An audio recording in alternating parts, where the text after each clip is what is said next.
Hi friends, today we'll discuss about the facial nerve. As we all know, this facial nerve is made up of different components, mainly four different components. Those are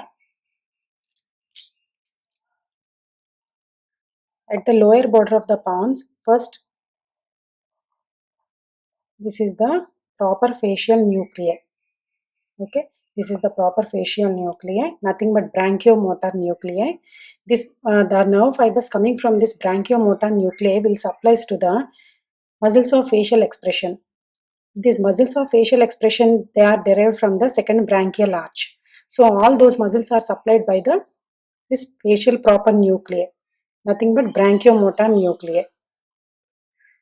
So this is the completely purely motor nuclei. Now we'll see the course of this branchiomotor nuclei.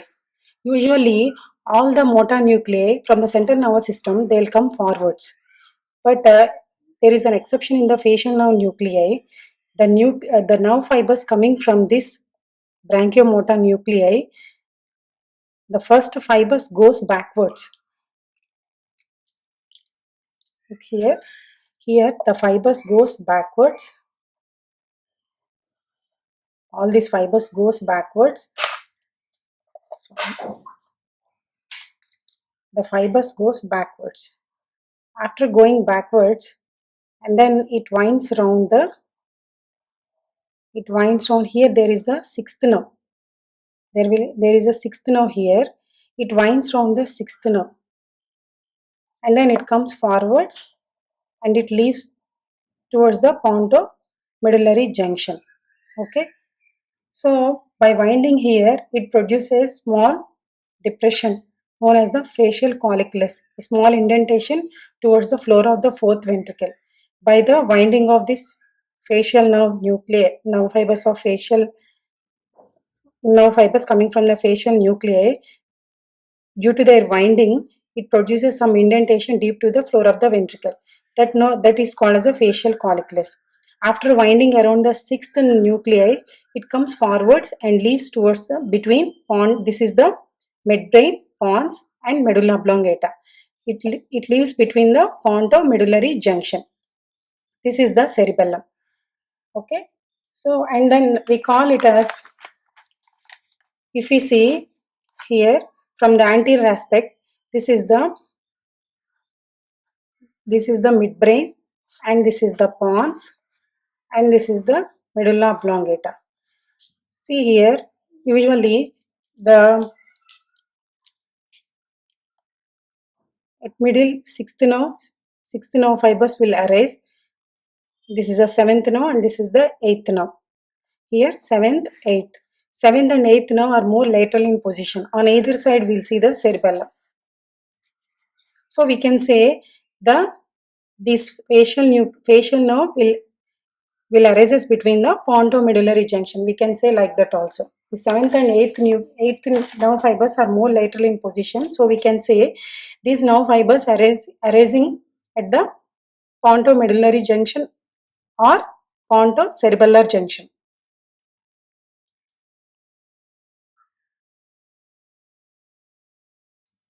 So after coming from this is the facial nerve fiber coming from the facial nuclei, and then next nuclei is nuclei of superior salivatory nucleus. This is the superior salivatory nuclei or lacrimatory nuclei. This is also a motor nerve, parasympathetic motor nerve. Okay. Here, this mainly the nerve fibers coming from this nuclei will supplies to the lacrimal glands and submandibular sublingual glands. This nuclei will induces lacrimation and salivation with the submandibular and sublingual glands. So that is the superior salivatory nucleus.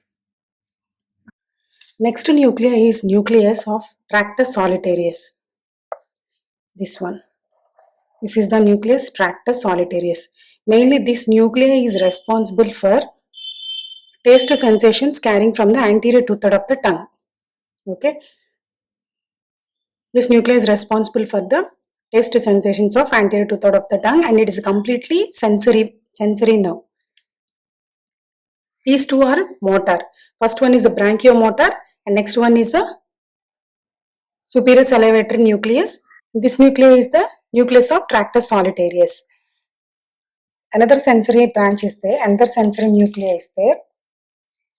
That is, this is the nuclei of spinal lemniscus. It is also sensory. It is also a sensory nuclei, and this nuclei gives a nerve fibers which supplies the touch temperature, which carries the sensations of touch, temperature, pain from the external auricle. Okay, so these are the four different group of nuclei make together to form a complete facial nerve. So out of the facial nerve, first one is the branchiomotor, which is the purely motor, and second is also a superior salivatory or lacrimatory. It is also a motor branch, and rest of the two are sensory. One is the spinal lemniscus, and another one is the nucleus of tractus solitarius. These two.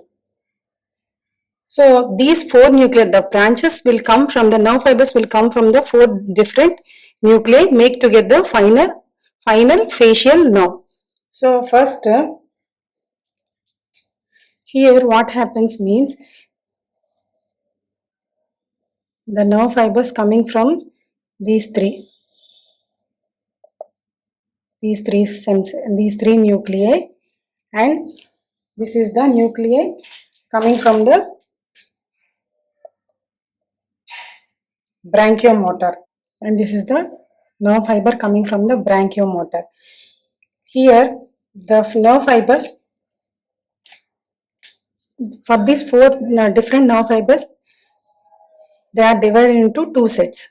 These three nerve fibers divided into they make a one set, and the main nuclei, branchiomotor nuclei giving a nerve fiber, nothing but facial proper nerve fiber, facial nerve is one set. Here this set is known as a nervus intermedius. Nervus intermedius. Okay. And this is the facial nerve. And this is the purely motor facial nerve. Here this nervus intermedius is known as a sensory bundle. Even though it is a sensory bundle, it is having one motor nuclei having the motor nerve fibers, that is superior salivatory or lacrimatory nuclei. That is the one exception. So this bundle is known as a nervus intermedius. Now we will see the course of this each nerve. We have to see the destination of these nerves.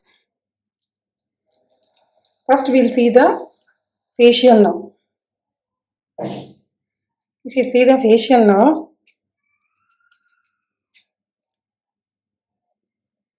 I am just drawing with this one. First facial nerve will,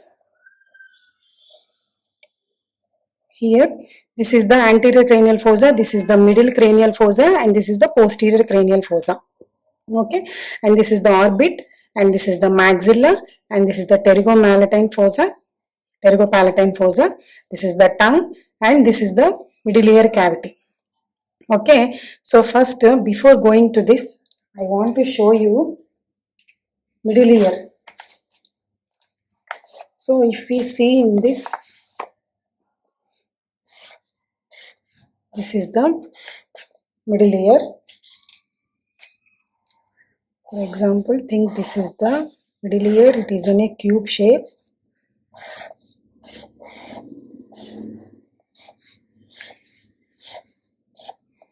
See, this is the middle ear cavity. For middle ear, this is the anterior wall. This one, what I am drawing in with vertical lines, this is the anterior wall, and this is the lateral wall. Lateral wall is nothing but a tympanic membrane. We call it as a tympanic. See, external ear. This is the external ear. This is the external auditory meatus, and this is the middle ear cavity. For that middle ear cavity, this is the lateral wall. This is the right side one. This is the lateral wall. This is the anterior wall, and this one is the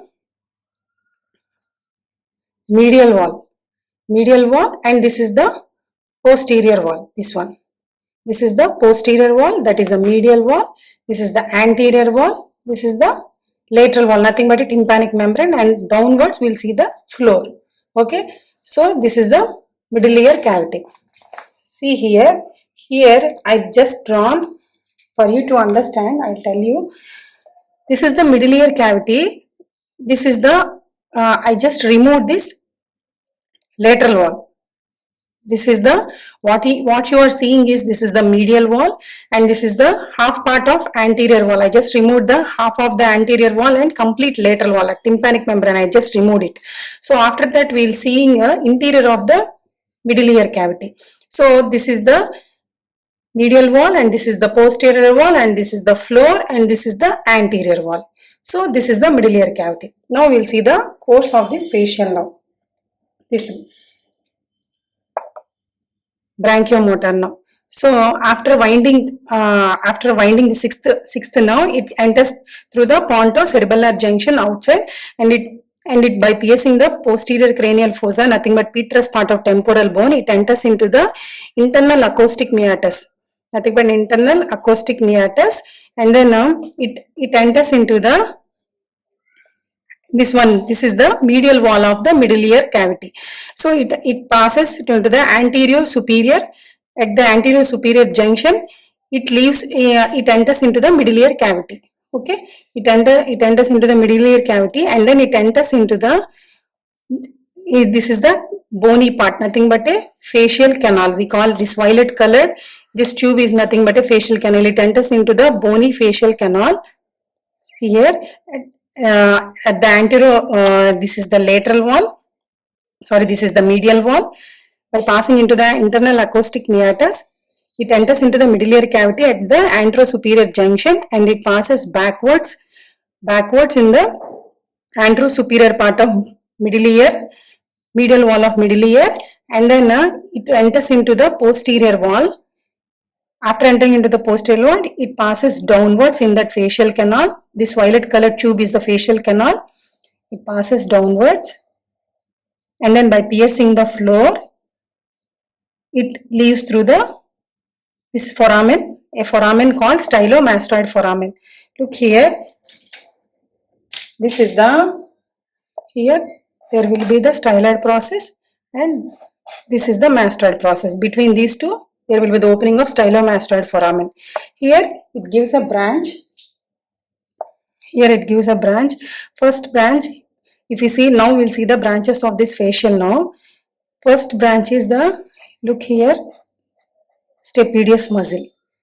This stapedius muscle will supplies to the, will control the stapes bone.